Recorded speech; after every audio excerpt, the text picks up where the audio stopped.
Sesungguhnya tidak dinafikan Malaysia merupakan di antara negara yang kaya dengan kepelbagaian warisan budaya, tamadun, keindahan alam, flora dan fauna tropika.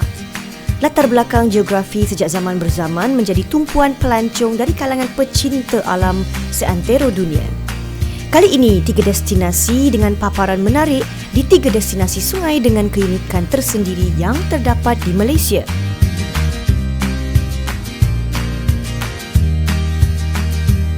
Apa yang menariknya, segmen sungai ini ialah mengenai informasi berkaitan kehidupan persekitaran penduduk kampung, suasana yang nyaman dan sejarah mengenai sungai itu sendiri.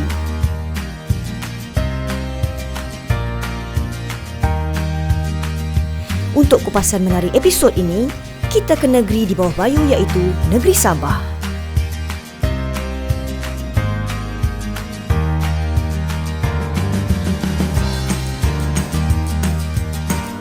Sungai Kinabatangan sepanjang 560 km terletak berhampiran dengan daerah Sandakan, Sabah. Sungai ini merupakan sungai kedua terpanjang di Malaysia selepas Sungai Rajang dan ianya mengalir dari kawasan pergunungan di barat daya Sabah ke Laut Sulu di timur.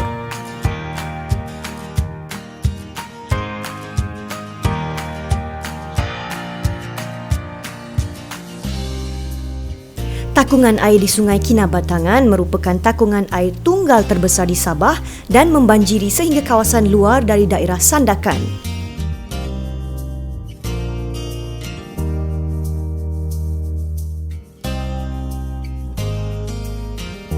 Ia terletak 20 km dari muara sungai.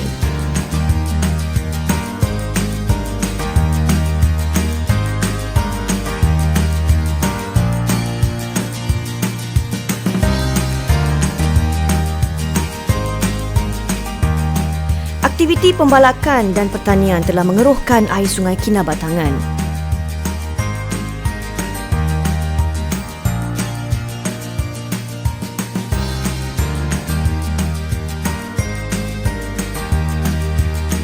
Gua Gomantong merupakan sebuah gua batu kapur yang terletak di tepi Sungai Kinabatangan.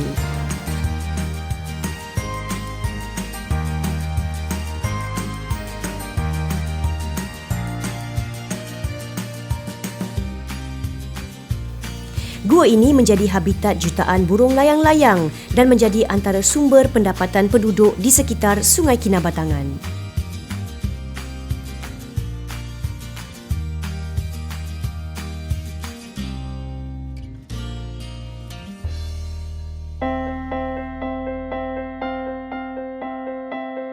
Kerajaan telah mengelaskan Gua Gomantong sebagai hutan simpan kelas keempat menerusi enakmen pemeliharaan hidupan liar 1997 oleh Jabatan Hidupan Liar Negeri Sabah.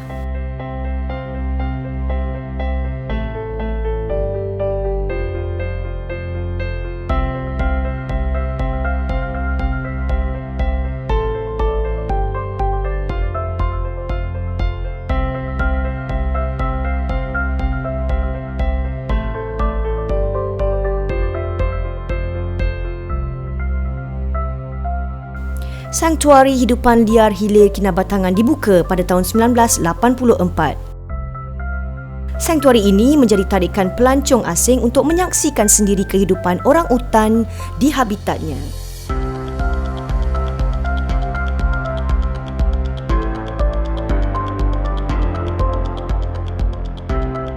Spesies orang utan di muka bumi ini hanya terdapat di Kepulauan Borneo dan Sumatera.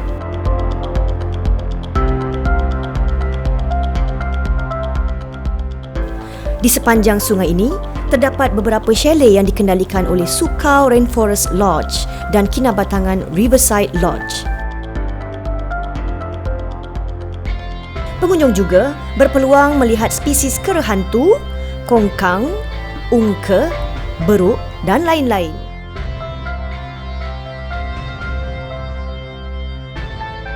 Perkhidmatan bot untuk merentasi Sungai Kinabatangan turut disediakan bagi mereka yang ingin tahu dengan lebih mendalam tentang sungai ini. Kebanyakan pelancong dari luar negara gemar meninjau persekitaran Sungai Kinabatangan untuk melihat pelbagai spesies hidupan liar yang jarang dijumpai di tempat lain. Tali yang kelihatan menyeberangi sungai ini merupakan tali yang dipasang oleh pihak sanktuari. Orang utan dan monyet-monyet di sini akan menggunakan tali ini untuk bermain dan menyeberangi sungai. Burung-burung juga selalu hinggap di atas tali ini.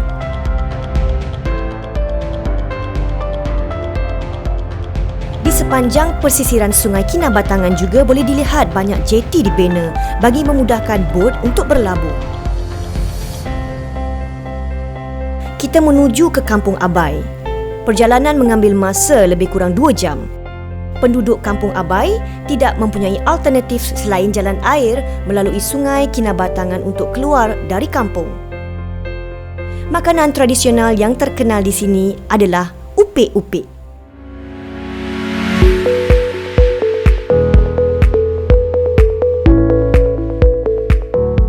Kami sempat merakamkan beberapa detik istimewa yang memaparkan spesies hidupan liar yang terdapat di sepanjang hutan simpan Sungai Kinabatangan. Di samping kekayaan flora dan fauna, pengunjung juga boleh melihat corak kediaman orang tempatan dan cara kehidupan penduduk asli di sini di Kampung Bilit, Kampung Sukau dan Kampung Abai.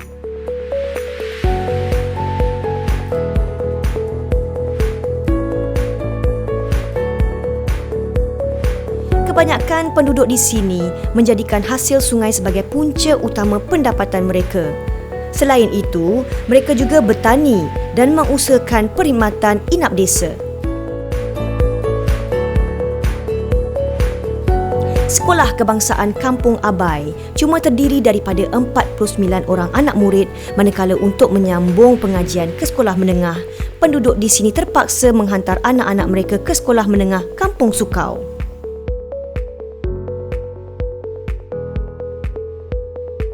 Dengan jumlah penduduk seramai 280 orang, kaum sungai di sini juga mempunyai amalan budaya tradisi yang tersendiri seperti makanan, tarian dan sambutan perayaan mereka. Difahamkan, seluruh penduduk di sini berpegang pada ajaran Islam dengan kehidupan serba sederhana.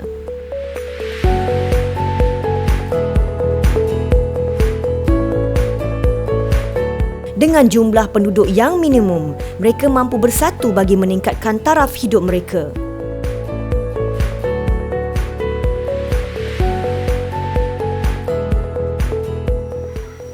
Kampung ini, masyarakat dia menuruti suku kaum sungai. Seramai penduduk dia 280 orang kampung ini. Di kampung ini sejak wujud dia pada tahun 1922, di mana kampung ini masa itu tidak ada pembangunan. Alhamdulillah tahun 66 diwujudkan sekolah rendah. Saya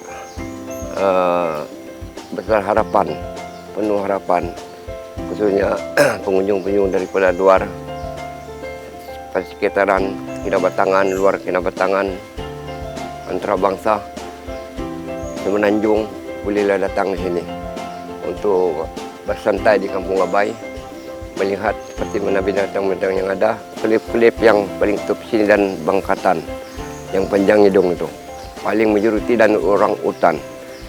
Jadi itulah salah satu produk ada di Kampung Abai ini yang menarik untuk menjemput, hadir datang kampung ini.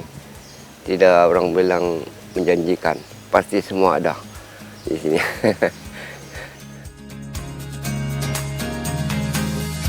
Kebanyakan masyarakat di sini merupakan suku kaum Bulu Dupi atau lebih dikenali sebagai orang sungai. Suku kaum Bulu Dupi terkenal dengan sikap peramah yang disenangi oleh kebanyakan pelancong.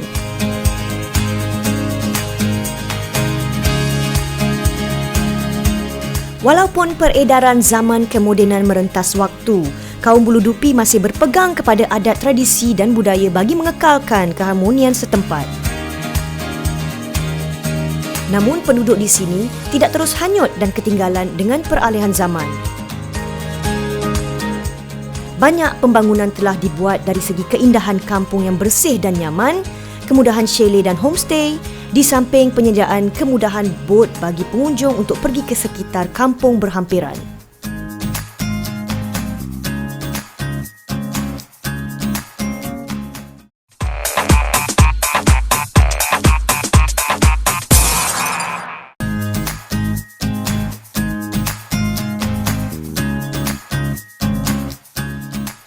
Seterusnya, kami ke Kampung Sukau yang terletak berhampiran dengan Kampung Bilit.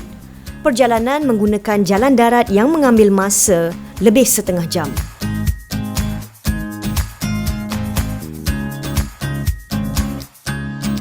Terdapat pembangunan dari segi kemudahan balai polis daerah, klinik kesihatan dan balai raya untuk kemudahan penduduk setempat.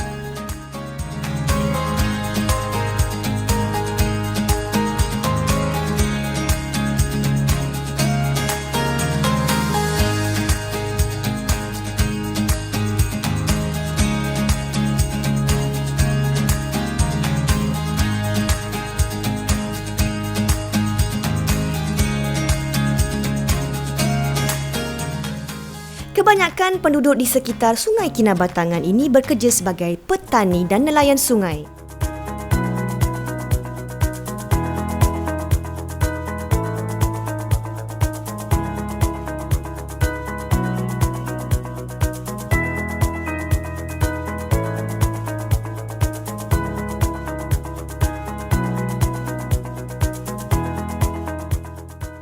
Namun kini, kebanyakan penduduk di sini berjaya melibatkan diri di dalam sektor pelancongan dengan menjalankan aktiviti inap desa atau homestay di samping menyediakan perkhidmatan bot yang merupakan pengangkutan utama di sini.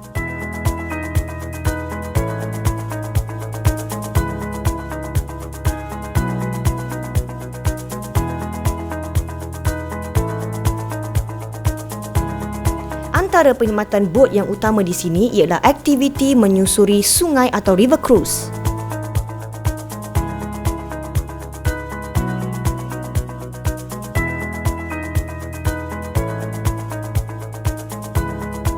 Ini menunjukkan bahawa jumlah pelancong kian meningkat dari masa ke semasa untuk menikmati suasana alam semula jadi di Sungai Kinabatangan.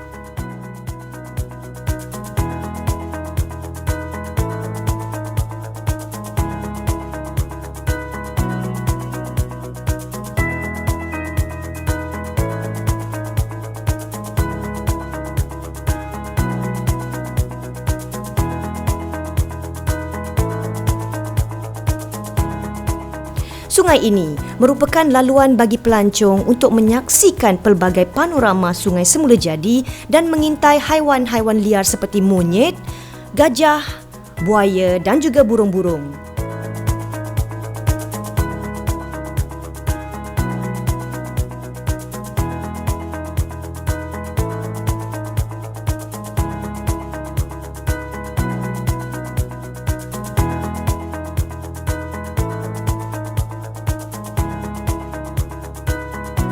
Setiap tinjauan di dalam meneroka persekitaran habitat hidupan liar di sini mengambil masa sekitar 2 hingga 3 jam. Tinjauan kami sendiri mendapati kebanyakan spesies monyet dan burung aktif di sebelah pagi dan petang di antara pukul 7 hingga 9 pagi dan 4 hingga waktu senja.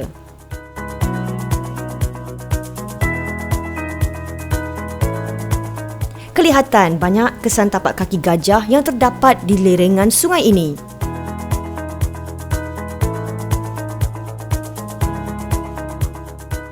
Difahamkan bahawa sekumpulan gajah di sini aktif menyeberangi sungai pada waktu sebelah petang.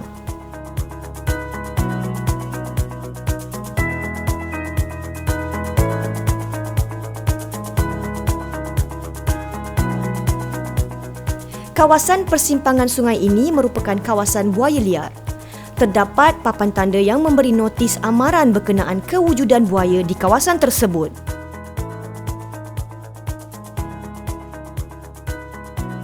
Sebahagiannya adalah aktiviti nelayan persendirian penduduk sekitar.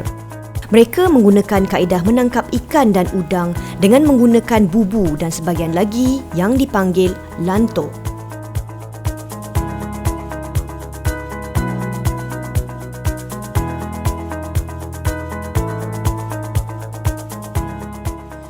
lebih kurang dalam tahun 80-an lah. Penduduk kampung ini hasil daripada ekonomi adalah berpunca daripada nelayan. Pertama kali ikan patin, udang gala, ikan ubi, termasuk ini ikan kanai lah. Itulah sumber-sumber asli daripada Sungai Kinabatangan. Jadi cara-cara penangkapan dulu orang-orang kampung sini, kami menggunakan itu bubu udang. Itu untuk penangkapan udang lah. Jadi bubu udang itu dibuat daripada kulit kayu. Habis itu pula bila kami menangkap ikan, kami gunakan ini rutan. Rutan saga dipanggil ini bu. Bu ini dia besar daripada itu bubu udang lah. Selepas itu kami gunakan ini rawai. Rawai ini maksudnya macam pancing lah. Kami ikat dari situ, mata-mata pancing sampai ke seberang sana. Habis itu cara penangkapan kami sini dipanggil melasai. Melasai ini kami beranyut, kalau malam kan beranyut. Ambil itu kayu, taruh pancing depan biar sebegini. Jadi itulah cara-cara penangkapan kami sini, sama itu melantung. Melantung ini kami ambil satu butul, ikat, pancing, baru umpan itu taruh hati ayam kah, sausage kah. Itu kesukaan ini ikan patin. Jadi itulah cara-cara sekarang ini orang-orang kampung sini lah, cara menangkapnya di sini. Cabaran yang kami lalui ialah kami terpaksa menaiki bot untuk menyeberangi sungai untuk tiba di Kampung Bilit di mana terdapat inap desa tempat kami menginap. Menurut Ketua Kampung Bilit, Haji Awang Aziz mengatakan bahawa Kampung Bilit terdapat 8 buah inap desa yang diwujudkan oleh penduduk kampung dengan kerjasama Wakil Rakyat Kinabatangan, Datuk Seri Bung Mukhtaradin. Kita tinjau ke Kampung Bilit, sebuah kampung di pesisir Sungai Kinabatangan, negeri di bawah Bayu, Sabah. Dari sudut sejarah, Kampung Bilit adalah sebuah perkampungan yang dihuni oleh suku kaum orang Bulu Dupi sejak akhir kurun ke-18 lagi. Kampung Bilit telah dibuka pada tahun 1797, 4 tahun lebih awal daripada pembukaan Kampung Sukau yang diketuai oleh Panglima Hassan dan para pengikutnya.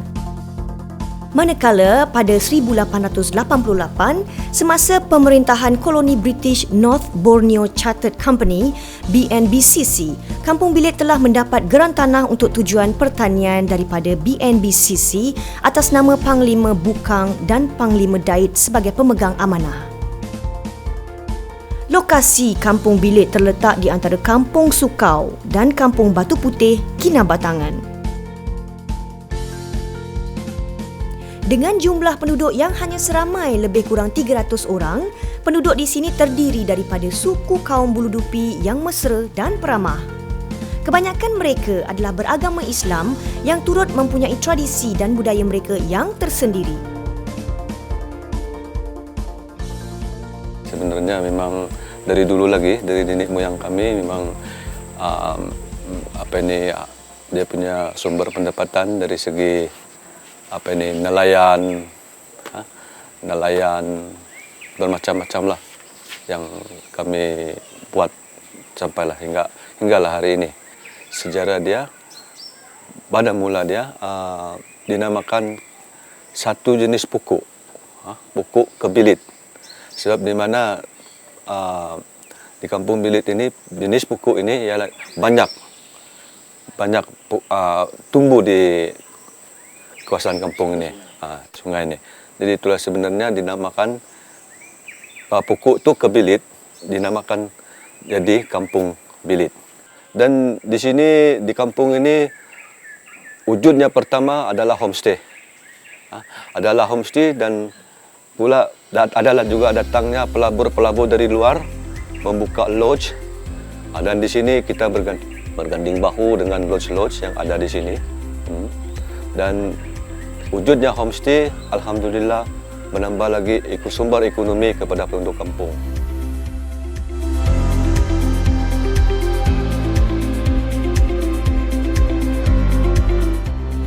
Begitulah keunikan destinasi di negeri Sabah yang mempunyai daya tarikan yang tersendiri bagi mereka yang menggemari percutian yang jauh dari kesibukan kota.